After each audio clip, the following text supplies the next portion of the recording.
পৃথিবীর সবচেয়ে নিচু ভূ অবস্থান এবং অতিরিক্ত লবণাক্ততার জন্য পরিচিত ডেড সি বা মৃত সাগর এক বিস্ময়কর প্রাকৃতিক গবেষণাগার হয়ে উঠেছে বিজ্ঞানীদের কাছে। সময়ের সঙ্গে সঙ্গে এই হ্রদের গভীরে জমে ওঠা বিশাল লবণের স্তর এবং পাহাড়ি সৃষ্টির পেছনের জটিল প্রক্রিয়া নিয়ে নতুন ধারণা পেয়েছেন গবেষকরা। ইউনিভার্সিটি অফ ক্যালিফোর্নিয়া সান্তা বারবারার অধ্যাপক একার্ট মাইবুর্গের নেতৃত্বে পরিচালিত একটি সাম্প্রতিক গবেষণায় জানা গেছে, ডেড সির গভীরে কিলোমিটারের পর কিলোমিটার বিস্তৃত লবণের স্তর তৈরি হচ্ছে, যার পুরুত্ব 1 কিলোমিটার বা তারও বেশি।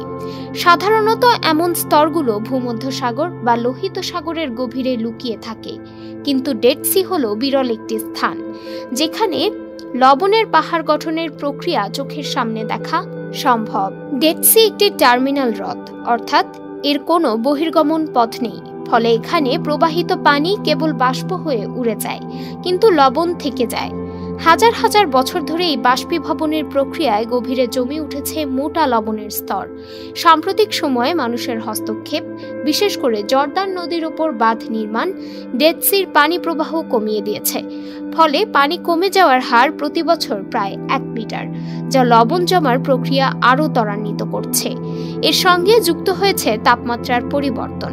একসময় ডেড সি ছিল মেরোমিকটিক, অর্থাৎ যেখানে উপরের গরম এবং কম লবণাক্ত পানি এবং নিচের ঠান্ডা ও বেশি লবণাক্ত পানি আলাদা স্তরে অবস্থান করত। কিন্তু 1980-এর দশক থেকে মিষ্টি পানির প্রবাহ কমে যাওয়ায় লবণাক্ততা বেড়ে যায়। স্তরগুলো একসঙ্গে মিশে গিয়ে এটি হয়ে পড়ে হোলোমিকটিক হ্রদ, অর্থাৎ প্রতি বছর অন্তত একবার পুরো হ্রদের পানি মিশে যায়। এই মিশ্রণের পর গরম মৌসুমে হ্রদের পানিতে আবার স্তর বিন্যাস তৈরি হয়। এ সময় ঘটে এক অদ্ভুত ঘটনা, লবণের তুষারপাত। 2019 সালে অধ্যাপক মাইবুর্গের গবেষণা দল আবিষ্কার করে পানির উপরের স্তর গঠিত লবণের স্ফটিক হ্যালাইট ধীরে ধীরে পানির নিচে ঝরে পড়ে, যেন পানির নিচেই হচ্ছে এক ধরনের তুষারপাত। এর কারণ হিসেবে বিজ্ঞানীরা ব্যাখ্যা দিয়েছেন ডাবল ডিফিউশন নামে পরিচিত একটি প্রক্রিয়া। গরম ও অত্যন্ত লবণাক্ত পানি ঠান্ডা হয়ে নিচে নামে, আর তুলনামূলকভাবে ঠান্ডা পানি উপরে উঠে গরম হয়। যখন এই ঠান্ডা স্তর আবার শীতল হয়, তখন অতিরিক্ত লবণ স্ফটিক আকারে নিচে জমা হতে থাকে।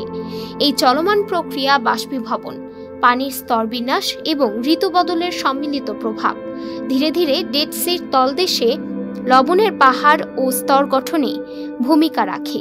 এসব গঠন শুধু চিত্তাকর্ষক নয়, বরং প্রাচীন ভূতাত্ত্বিক ঘটনাও ব্যাখ্যা করতে সাহায্য করে। উদাহরণস্বরূপ, কোটি কোটি বছর আগে ভূমধ্যসাগর একসময় প্রায় সম্পূর্ণ শুকিয়ে গিয়েছিল, যা মেসিনিয়ান স্যালিনিটি ক্রাইসিস নামে পরিচিত। তখনও একইভাবে বিশাল লবণের স্তর গঠিত হয়েছিল। পরবর্তীকালে জিব্রাল্টার প্রণালী খুলে গেলে সেই অঞ্চল আবার পানিতে ভরে যায়। ডেড সির গভীরে লবণের ঝর্ণা, স্তর, গম্বুজ ও চিমনির মতো গঠন এসব প্রক্রিয়ারই ফল। বিজ্ঞানীরা মনে করছেন এসব গবেষণা কেবল অতীতের ভূপৃষ্ঠ গঠন বোঝাতেই নয়, বরং ভবিষ্যতের কিছু বড় চ্যালেঞ্জ, যেমন শুষ্ক অঞ্চলে উপকূল ক্ষয়, পানি সংকট এবং পরিবেশ বান্ধব লবণ আহরণ, এসব বিষয়ে নতুন পথ দেখাতে পারে।